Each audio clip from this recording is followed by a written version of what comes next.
اعوذ باللہ من الشیطان الرجیم بسم اللہ الرحمن الرحیم الف لام را تلک آیات الکتاب و قرآن مبین ربما یود الذین کفروا لو کانوا مسلمین ذرهم یاکلوا ویتمتعوا ویلہمهم العمل فسوف یعلمون وما اہلکنا من قریۃ الا ولها کتاب معلوم ما تسبق من امۃ اجلها وما یستأخرون وقالوا یا ایھا الذی نزل علیہ الذکر انک لمجنون لو ما تأتینا بالملائکۃ ان کنت من الصادقین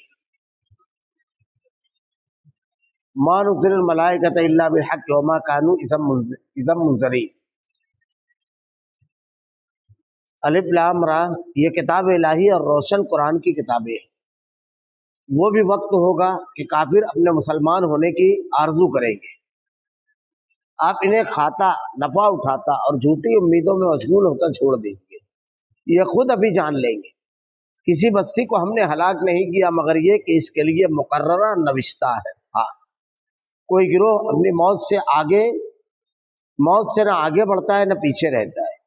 انہوں نے کہا کہ اے وہ شخص جس پر یہ ذکر اتارا گیا، یقیناً تو کوئی دیوانہ ہے، اگر تو سچا ہے تو ہمارے پاس فرشتے کیوں نہیں لاتا؟ ہم فرشتوں کو حق کے ساتھ اتارتے ہیں اور اس وقت وہ مہلت دیے گئے نہیں ہوتے۔ الف لام را تلک آیات الکتاب و قرآن مبین۔ الف لام را یہ کتاب الہی اور روشن قرآن کی آیتیں ہیں۔ اللہ تعالیٰ نے اس سورت کا آغاز بھی بہت ساری سورتیں جیسے قرآن کریم میں ہے ان حروف مقطعات کے ذریعے کی ہے، اور ان کا کوئی معنی اور مفہوم اور کوئی وضاحت اس کے سلسلے میں قرآن و حدیث میں نہیں آتی ہے۔ بس اتنا ہے کہ اللہ کے نبی صلی اللہ علیہ وسلم نے اور سلف سے، صحابہ اکرام اور سب سے یہ ملتا ہے کہ ان آیتوں کا، ان الفاظ کا وہی معنی کیا جاتا ہے جو بیان کر دیا گیا ہے۔ یعنی الف لام را، الف لام را، اس کا ترجمہ رہے گا الف لام را۔ بعض لوگ اس کی وضاحت کرنے کی کوشش کی لیکن اللہ تعالیٰ نے اس کی وضاحت بیان نہیں فرمائی قرآن میں، اللہ کے نبی صلی اللہ علیہ وسلم نے احادیث میں، صحابہ نے نہیں بیان فرمائی، اس لیے اللہ کے کلام کے سلسلے میں کوئی ایسی بات نہیں بیان کرنا چاہیے جسے بیان نہیں کیا گیا، بلکہ جتنا بتا دیا گیا اسی کے اوپر عمل کرنا چاہیے۔ تو اس کے بعد عموماً اگر آپ دیکھیں گے تو ان الفاظ کے بعد قرآن کا تذکرہ ضرور ہے، جیسے الف لام میم ذالک الکتاب، حامیم والکتاب، کاف ہا یا عین صاد کتاب ربک، طٰہٰ ما انزلنا علیک الکتاب، کاف والقرآن المجید۔ ایسے ہی یہاں پر تلک آیات الکتاب و قرآن مبین، یہ کتاب الہی اور روشن قرآن کی آیتیں ہیں۔ اللہ نے اس کتاب کے بارے میں خود یہ بیان فرمایا کہ یہ اللہ کی کتاب ہے، اللہ نے اس کو نازل فرمایا ہے، کسی بندے کی طرف سے نہیں ہے۔ اور اس کے بارے میں ایک دوسری چیز بیان فرمائی، اس میں روشن قرآن کی آیتیں ہیں، یعنی جو احکامات ہیں یہ بندوں کو ظلمات سے، گمراہی سے نور کی طرف، ہدایت کی طرف لے جانے والے ہیں۔ اللہ تعالیٰ نے اس کو نازل کیا ہے اور اس کے نازل کرنے کا مقصد بھی اللہ رب العالمین نے بیان فرمایا۔ ربما یود الذین کفروا لو کانوا مسلمین، وہ بھی وقت ہوگا کہ کافر اپنے مسلمان ہونے کی آرزو کریں گے۔ کفار جو ہے دنیا کے اندر بڑے دندناتے پھرتے ہیں اور بڑی بڑی باتیں، لیکن جب ان کا آخر وقت آتا ہے، جب ان کی روحوں کو قبض کیا جاتا ہے اور روز محشر بھی یہ منظر ہوگا، اس وقت وہ آرزو کرتے ہیں کہ کاش ہم مسلمان ہوتے، کاش ایمان ہوتا، تاکہ اس کی بنیاد پر ہم کم سے کم اس عذاب سے بچ جاتے۔ اور روز محشر، قیامت کو روز جب جنتی جنت کی طرف جائیں گے اور جہنمیوں کو ہولناک عذاب میں داخل کیا جائے گا، تو جنت کی نعمتیں اور اہل جنت کا اطمینان و سکون اور ان کی خوشی اور مسرت اور ان کی کامیابی دیکھ کر کے یہ حسرت کریں گے اپنی زندگی پر اور اپنی ناکامی پر اور اپنے عقیدے اور کفر پر۔ تو اللہ تعالیٰ نے وہی منظر پیش کیا ہے کہ وہ وقت ہوگا کہ کافر اپنے مسلمان ہو آرزو کریں گے کہ ایسے بن جائے، تمنا کریں گے، یہ معمولی چیز نہیں ہے کہ اس کی آرزو اور تمنا کریں گے۔ اہل ایمان دنیا کے اندر بھی کبھی اہل کفر کے معاملے میں یہ سب چیز کی تمنا نہیں کرتے ہیں۔ اب یہ دیکھ لیے اگلی آیت میں بتایا گیا ذرہم یاکلوا ویتمتعوا ویلہمہم الامل فسوف یعلمون۔ اب انہیں کھاتا، نفع اٹھاتا اور جھوٹی امیدوں میں مشغول ہوتا چھوڑ دیجیے، یہ خود ابھی جان لیں گے۔ کفار کو مالی اعتبار سے بہت مضبوط دیکھ کر کے اور دنیا کی جو چیزیں ہیں اس سے فائدہ اٹھاتے دیکھ کر کے مومن کو نا امید نہیں ہونا چاہیے۔ اللہ رب العالمین نے جو نعمتیں دنیا کے اندر ان کو دی ہے تو یہ وقتی ہے، لیکن ان نعمتوں کی ناقدری کر کے جو اللہ کے ساتھ بغاوت اور دین کے ساتھ بغاوت اور اللہ کے احکامات کو نہیں مان رہے ہیں، اللہ رب العالمین ارشاد فرماتا ہے کہ جھوٹی امید لگا کے رکھے ہیں کہ ہم کامیاب ہیں، ہماری زندگی سب سے بہترین زندگی ہے اور مستقبل میں ہمارے ساتھ کچھ ہونے والا نہیں ہے، تو ان جھوٹی امیدوں میں مشغول ہوتا چھوڑ دیجیے، یہ خود ابھی جان لیں گے۔ خود ان کو معلوم پڑ جائے گا، جب یہ انجام کو پہنچیں گے تو ان کو معلوم پڑ جائے گا کہ ہم جو امید لگائے ہوئے تھے وہ تو فضول تھی۔ ہم کو جو لگ رہا تھا کہ دنیا کے اندر نفع، یہ تو چند روزہ زندگی تھی، ہمیشہ ہمیش کی جو زندگی ہے آخرت کی، اس میں تو ہم ناکام ہو گئے۔ آپ پڑھیے قرآن و حدیث کے اندر اللہ ارشاد فرماتا ہے کہ قیامت کے روز جب جہنمیوں کو عذاب کے لیے داخل کر دیا جائے گا تو وہ موت کی آرزو کریں گے۔ یہاں نعمتوں میں، یہاں پر اللہ تعالیٰ کے انعامات میں رہنے والے موت کی آرزو کریں گے تاکہ ختم ہو جائے، کم سے کم اس عذاب سے بچ جائیں۔ اور اہل جنت جب نعمتیں مل جائے گی تو اللہ تعالیٰ مزید سوال کرے گا ان سے کہ اور کچھ چاہیے، وہ کہیں گے کہ اللہ تو نے جو ہمیں عطا کیا ہے وہ ہمارے تصور سے بالا تر ہے۔ بلکہ وہ بڑی مشہور حدیث کے آخری جنتی کو اللہ جب جنت دے گا تو وہ کہے گا اللہ بادشاہ ہو کر کے مذاق کرتا ہے رب العالمین۔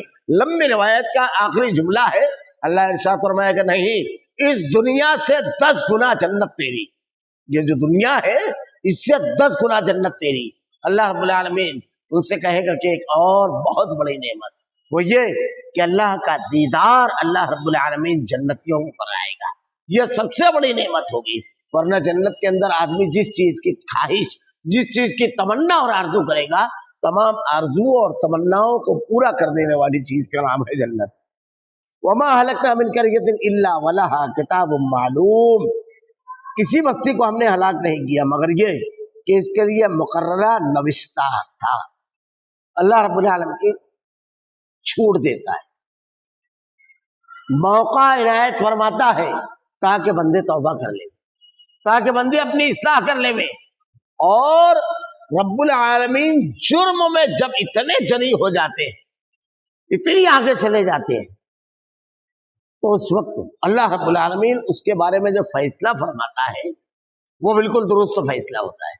اس لیے کسی قوم پر جو عذاب آتا ہے وہ کسی کے کہنے، کسی کے حکم پر نہیں بلکہ اللہ رب العالمین کے حکم پر آتا ہے۔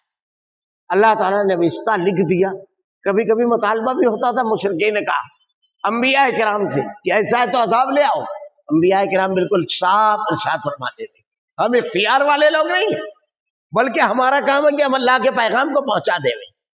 بڑی وضاحت کے ساتھ بیان کرتے تھے اللہ رب العالمین کے احکامات کو اگر تم نہیں مانو گے تو یہ تمہارا اور اللہ کا معاملہ ہے۔ اللہ جب چاہے اس کی مشیت جتنے دن چاہے چھوڑ دے وے، جب چاہے گرفت اور پکڑ کرے، لیکن اللہ رب العالمین نے نوشتے میں لکھ دیا، اس کے علم میں ہے کہ کس قوم پر کب کس طرح عذاب لانا ہے۔ ما تسبق من امت اجلها وما یستاخرون، اگر کوئی گروہ اپنی موت سے نہ آگے بڑھتا ہے نہ پیچھے رہتا ہے۔ اللہ تعالیٰ نے کسی کے خاتمے کا، کسی کی موت کا وقت متعین کر دیا ہے تو 1 سیکنڈ فیضا جاء اجلهم لا یستاخرون ساعۃ ولا یستقدمون، 1 سیکنڈ کوئی طبقہ، کوئی گروہ اس کو آگے پیچھے نہیں کر سکتا، کوئی بھی گروہ۔ اللہ تعالیٰ نے افراد کے بھی معاملے میں ارشاد فرمایا ہے کہ وما كان لنفس ان تموت الا باذن الله کتابا مؤجلا، اللہ رب العالمین نے کتاب میں وقت متعین کر دیا ہے، لکھ دیا ہے کسی کی موت کا۔ اب کسی گروہ کو اس کی طاقت نہیں 1 سیکنڈ آگے اور پیچھے کر لے ہوئے، ہمارے یہاں بعض لوگ اس سلسلے میں کچھ عجیب و غریب کہانیاں بیان کرتے ہیں کہ پورا جو بارات تھی، پورا گروہ ان کو زندگی کر دی گئی۔ اللہ تعالیٰ نے تو قرآن میں ارشاد فرمایا جو اللہ نے متعین کر دیا، کوئی گروہ اپنی موت سے نہ آگے بڑھتا ہے نہ پیچھے ہٹتا ہے۔ اس کی موت کا جو وقت اسی وقت آئے گا، پہلے کوئی نہیں مر سکتا، اور کوئی مرا ہوا اپنی زندگی کو واپس نہیں لا سکتا، یعنی اس کو موت کو ٹال نہیں سکتا۔ یہ بالکل غلط بات ہے۔ وقالوا یا ایھا الذی نزل علیہ الذکر انک لمجنون، انہوں نے کہا اے وہ شخص جس پر یہ ذکر اتارا گیا یقیناً تو دیوانہ ہے۔ ذرا سا غور کیجئے، یہ ایک انداز ہوتا ہے۔ باطل جو ہے ہمیشہ الزام لگانا، ایسی باتیں کہنا جو اہل حق کو ذہنی طور پر انتہائی اذیت میں مبتلا کر دے گے، یہ اس کا وتیرہ ہے۔ کیا یہ باتیں کسی دیوانے کی باتیں ہیں؟ غور کرنے کی بات ہے۔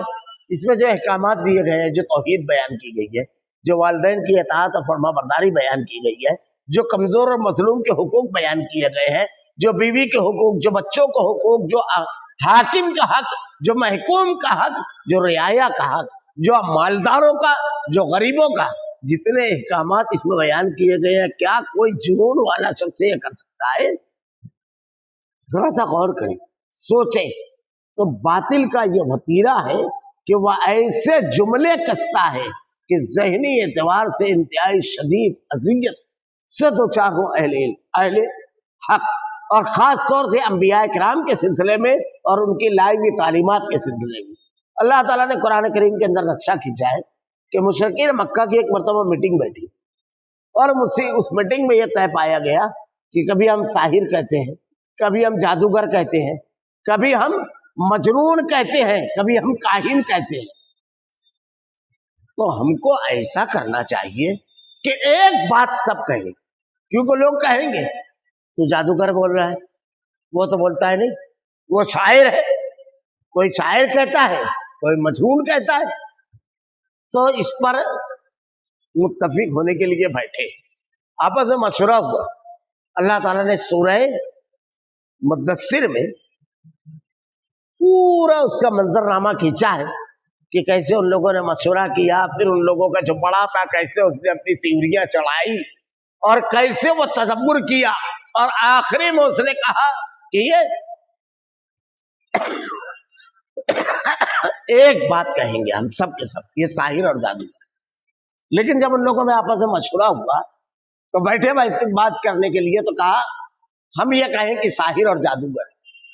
تو بولا جادوگروں کی جھاڑ پھونک ہم نے دیکھی ہے، ان کے ٹوٹکے دیکھے ہیں، اس کے پاس تو ایسا کچھ ہے ہی نہیں، تو جادوگر کیسے بولے؟ کہا مجنون کہیں؟ کہا مجنون لوگوں کو ہم نے دیکھا ہے، ان کی عجیب و غریب حرکتیں، لا یعنی گفتگو، اس کی گفتگو میں تو ایسی بلاغت ہے کہ اس کا جواب نہیں، اس کے پاس تو یہ سب چیزیں ہے ہی نہیں، الٹی سیدھی حرکتیں، تو مجنون کیسے کہہ سکتے؟ کہا شاعر کہے؟ کہا شاعر ہم رجز، مرثیہ، قصیدہ، شاعری کی ساری اصناف جانتے ہیں، اس کی باتوں میں تو شاعری بھی نہیں۔ تو کہا کیا کہے پھر؟ تم اپنی بے داغ رائے دے دو۔ تو اس نے کہا کہ جادوگر، کیونکہ اس کی باتوں میں جادو ہے۔ آپس میں گفتگو کرنے کے بعد، خود سب چیز رد کرنے کے بعد، جب لوگوں نے کہا آپ اپنی بے داغ رائے دے دو، پھر کہیں کیا؟ تو اس بار اتفاق ہوا کہ سب لوگ یہ کہیں۔ اللہ تعالیٰ نے اسی کو رد کیا ہے۔ یہ قول کن کا ہے؟ مشرکین کا، مخالفین کا، دشمنوں کا۔ تو اہل حق کے دشمن ہمیشہ حق کو رد کرنے کے لیے دلیل نہیں، الزام کا سہارا لیتے ہیں، یہ بات یاد رکھیے۔ کبھی بھی آپ دیکھیے اہل حق کے درمیان اور باطل کے درمیان جب کشمکش ہوتی ہے تو آپ لوگ ایسے، آپ لوگ ایسے، آپ لوگ ایسے، یہ اہل حق کا وتیرہ نہیں ہے، باطل کا طریقہ ہے۔ اہل حق کا طریقہ کیا ہے؟ یہ دلیل ہے قرآن سے، یہ دلیل ہے حدیث، انبیاء کرام کی تعلیمات کی، اللہ تعالیٰ نے اس کو نازل فرمایا، اس کو مانو بس۔ تم ایسے یہ سب بحث نہیں، لیکن ہمیشہ باطل جو ہے الزامات لگانا اور اس قسم کی حرکتیں کرتا ہے۔ وقالوا یا ایھا الذی نزل علیہ الذکر انک لمجنون، لو ما تاتین بالملائکۃ ان کنت من الصادقین، اگر تو سچا ہے تو ہمارے پاس فرشتے کیوں نہیں لاتا؟ ایک ایسی چیز پیش کر دو کہ یہ اس میں پریشان ہو۔ اللہ کے نبی سے کہہ رہے ہیں میں جو تعلیمات پیش کر رہا ہوں یہ اللہ کی طرف سے نازل کرتا ہے، اگر تم کو لگتا ہے یہ میں نے اپنی طرف سے بنا لیا ہے تو ایسی ایک آیت بنا کر لاؤ، ایک سورت بنا کر لاؤ، تمام جن و انس کو ملا لو، آپ کی جو تعلیمات ہیں وہ۔ اب یہ مطالبہ کیا کر رہے ہیں کہ ایسا ہے تو کسی فرشتے کو ہمارے پاس کیوں نہیں لاتا کہ وہ تیری تائید کر دے گئی، تیرے بارے میں کہہ دے گے کہ یہ سچا ہے، پھر آپ کا ماننا کیا؟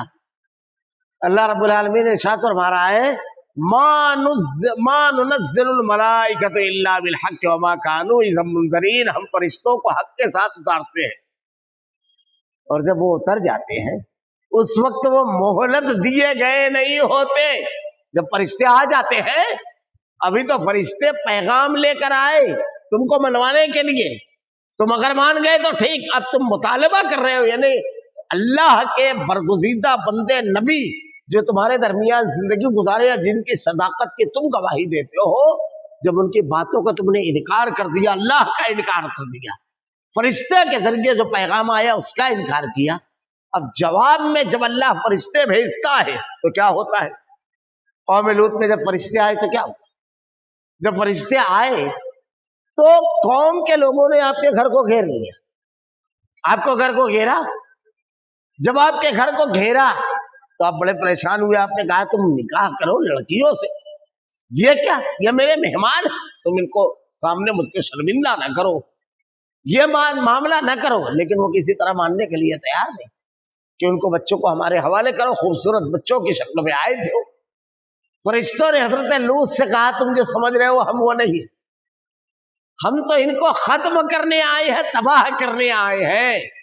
فرشتہ جب موت کہا جاتا ہے تو اللہ نے ارشاد فرمایا کہ ان کے جوڑوں اور پٹھوں پر مارتے ہیں اور ان سے کہتے ہیں چل عذاب حریق کا مزہ چل، تو فرشتہ جب آ جاتا ہے تو انجام کو پہنچ جاتے ہیں، اس کی تمنا نہ کرو۔ اللہ رب العالمین نے اہل حق اور اہل باطل کے بارے میں کیا ان کا طریقہ ہے یہ اس کو تفصیل سے بیان کر دیا، اور ان کا انجام بھی بیان کر دیا کہ اس کا انکار کرنے والوں کا انجام مرتے وقت، مرنے کے بعد کیا ہوگا، اور اہل حق اب ان کے بارے میں انشاءاللہ العزیز آگے تفصیلات بیان کی جائے گی۔ اللہ رب العالمین سے دعا ہے کہ یہ حق کو ماننے میں جتنی بھی رکاوٹیں ہیں رب العالمین ہر کسی سے ہماری حفاظت فرما رب العالمین، اور حق کو تسلیم کرنے، اس کے مطابق زندگی گزارنے، اس کے مطابق عمل کرنے کی توفیق دے، ہمارا خاتمہ ایمان پر فرمائے۔ ربنا لا تزغ قلوبنا بعد إذ هديتنا وهب لنا من لدنك رحمة إنك أنت الوهاب۔ سبحانك اللهم وبحمدك أشهد أن لا إله إلا أنت أستغفرك وأتوب إليك۔